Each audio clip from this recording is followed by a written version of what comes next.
Joining me now to talk more on this, Peter Mathews. He is a professor of political science at Cypress College. Peter, thanks for joining us. Good to be here. Thank you.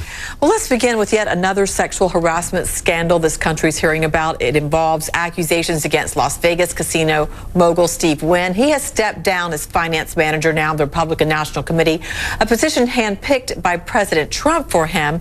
What are the ramifications of what could be another sex scandal? This, the first CEO of a public company accused.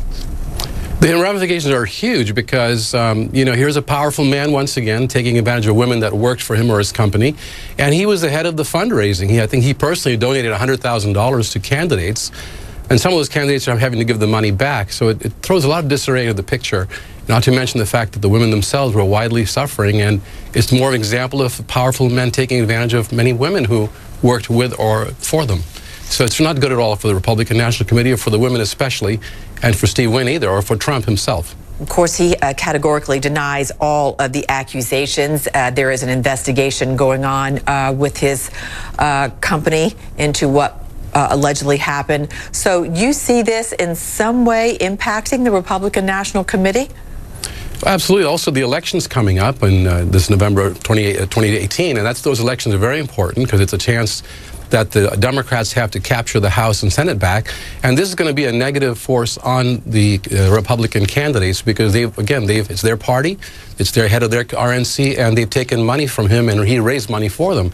So there's some taint there. I'm not saying it's 100% effective on them, but it's not going to help them in any way. It could have an impact on some races, especially close races. The president, though, is set to deliver his State of the Union speech this week. Let's talk about that. The economy is good. The tax cuts well received by many in corporate America. Some corporations handing down pay raises now to employees. He's got some good stuff that he'll likely tout. What else, though, does this president have to brag about, or what achievement can he rally behind in this very important speech? Well, he's going to brag about the tax cuts, of course, but also he's going to brag about having repealed Obamacare's individual mandate and a few other things, like the Supreme Court justice appointment that he got for Neil Gorsuch. But he's also going to ask for infrastructure spending and to have immigration reform in a very conservative right-wing manner, which is going to be very troubling for a lot of people. And infrastructure spending, he's asking for $1 trillion, whereas the American Society of Civil Engineers said it'll take at least $3 trillion to bring the American infrastructure back up to par. Our roads, our bridges, our sewer systems, our airports are all in disarray in many cases and decrepit. So we have to really see whether Trump's recommendation is even enough. But he's going to be asking for those kinds of things for sure. And immigration, again, going back to immigration, it is going to be a problem because he's asking to stop family unification, as he called it, chain immigration, which means keeping families together as opposed to just having high-tech people come into America, which he wants. It's going to be a complete radical change and departure from our recent immigration policy of having people unite with their families and have a strong base here of society built in America through immigration.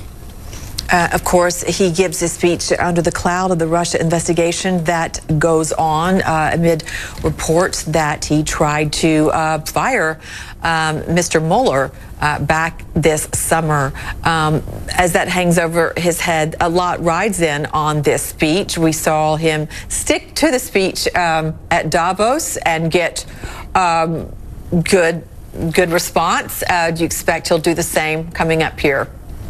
That is very difficult to predict because, Mr. Trump, if he sticks to teleprompter, he's generally okay as far as the form goes. But he doesn't just stick to teleprompter. He likes to just go off script. And in Davos, he was on script for sure. But this time, you got 48 million people watching, Natalie. That is a huge audience. And what happens once the speech is over? Even if he sticks to the script, will he stick to the script after the speech is over, the next week or two, when the focus should be on the items in the speech as opposed to some 240-word character tweet? He could tweet something that'll throw people completely off from what he said in the State of the Union address. So that's something we have to watch and see what happens in the next couple of weeks. Well, we thank you for joining us. Peter Mathews. Thanks, Peter. My pleasure. Thank you.